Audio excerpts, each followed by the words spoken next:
क्या हुआ जब अचानक से अयोध्या में प्रकट हुए साक्षात विभीषण। कलयुग में ऐसा चमत्कार देखकर सबके होश उड़ गए। प्राण प्रतिष्ठा से पूर्व अयोध्या में कई बड़े चमत्कार हो चुके हैं, जिसमें गिद्धों का दिखना, भालुओं का दिखना, जमीन में से मां सरयू नदी का प्रकट होना भी शामिल है। लेकिन इस चमत्कार को अभी तक का सबसे बड़ा चमत्कार कहा जा रहा है, जिसके पीछे की सच्चाई जानकर आपके पैरों तले जमीन खिसक जाएगी। आखिर क्या है सच्चाई? क्या सच में लंका के राजा विभीषण अपने मित्र रामलला से मिलने पहुंचे हैं? क्या विभीषण आज भी जीवित है?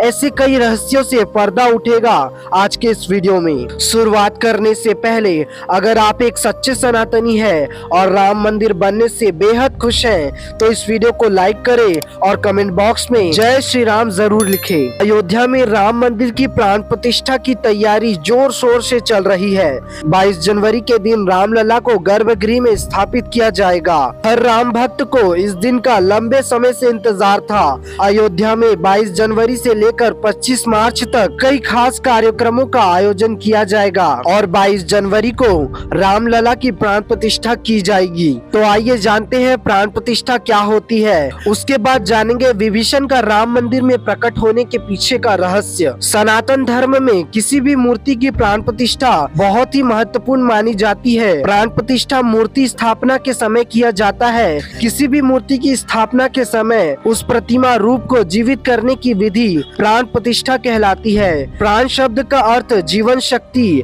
और प्रतिष्ठा का अर्थ स्थापना है। ऐसे में प्राण प्रतिष्ठा अर्थात जीवन शक्ति की स्थापना करना या देवता को जीवन में लाना होता है। बिना प्राण प्रतिष्ठा के कोई भी मूर्ति पूजा योग्य नहीं मानी जाती।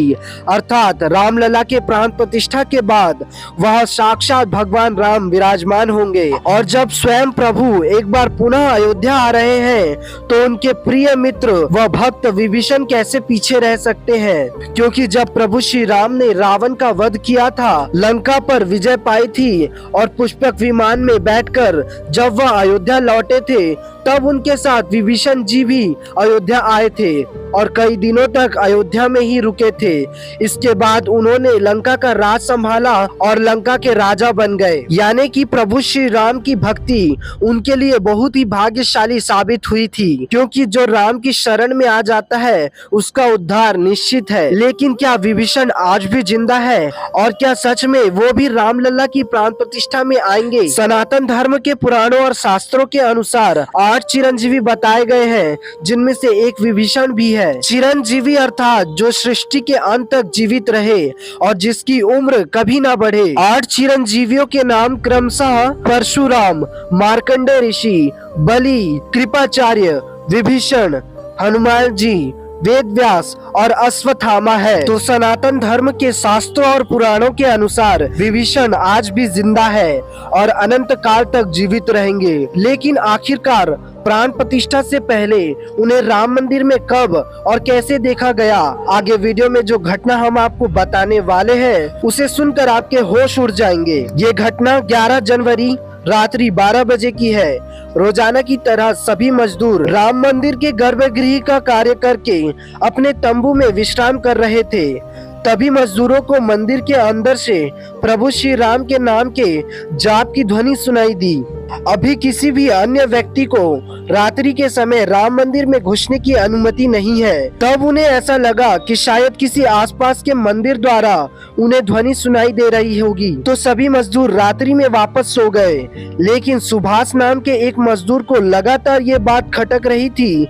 उसे वह आवाज राम मंदिर से ही आती हुई प्रतीत हो रही थी। तो उसके मन में जानने की उत्सुकता हुई कि आखिर इतनी रात्रि को राम मंदिर के अंदर राम नाम का जाप कौन कर रहा है। उसने अपने साथियों को उठाना चाहा, लेकिन सभी गहरी नींद में थे। तब सुभाष अकेले ही राम मंदिर परिसर में पहुंचा। वो काफी महीनों से राम मंदिर के निर्माण कार्य का हिस्सा था। उसे राम मंदिर का एक एक दरवाजा, एक एक कोना अच्छी तरह से पता था। जब उसने राम मंदिर के गर्भगृह में झांक कर देखा, तो वहाँ पर एक बहुत ही दिव्य पुरुष, जिनके अंदर से काफी तेज प्रकट हो रहा था, वे अपने हाथों में माला लिए राम नाम का जाप कर रहे थे। ऐसा लग रहा था मानो वो काफी दिव्य पुरुष हो और किसी पौराणिक समय से आए हो। उनके बैठने का तरीका और उनका अंदाज राजाओं की तरह मालूम पड़ रहा था। सुभाष ये नजारा देखकर दंग रह गया। इसके बाद सुभाष अपने साथी मजदूरों के पास गया और उन्हें ये सारी सच्चाई बता दी। और जब सब मिलकर राम मंदिर गर्भगृह तक पहुँचे तो सभी के होश उड़ गए, क्योंकि वह दिव्य व्यक्ति वहाँ से गायब हो चुके थे। क्योंकि रात्रि का समय चल रहा था तो सभी लोग सुभाष की बातों को भ्रम समझ रहे थे और कोई भी उसकी बात मानने को तैयार नहीं थे। लेकिन सुभाष जानता था कि उसने जो देखा वो बहुत ही बड़ा चमत्कार है। लेकिन उसके मन में एक ही सवाल था कि रात्रि 12 बजे राम नाम का जाप करते हुए वह दिव्य पुरुष कौन था, क्योंकि आज के समय में किसी भी पुरुष के अंदर इतना तेज नहीं हो सकता। उनका संबंध अवश्य पौराणिक काल से ही हो सकता है। और अगर रामायण काल की बात करें तो दो ही शख्सियत हैं जिनके होने का दावा आज भी किया जाता है। पहले है हनुमान जी और दूसरे विभीषण। तो पूरी संभावना यही है कि सुभाष ने राम मंदिर में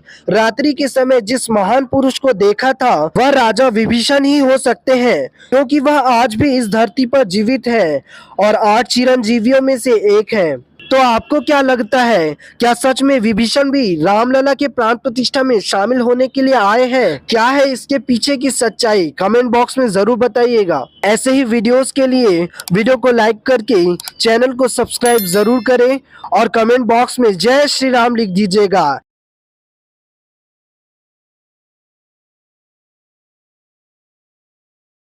राम मंदिर की प्राण प्रतिष्ठा की तैयारी जोर शोर से चल रही है। 22 जनवरी को रामलल्ला को गर्भगृह में स्थापित किया जाएगा। हर राम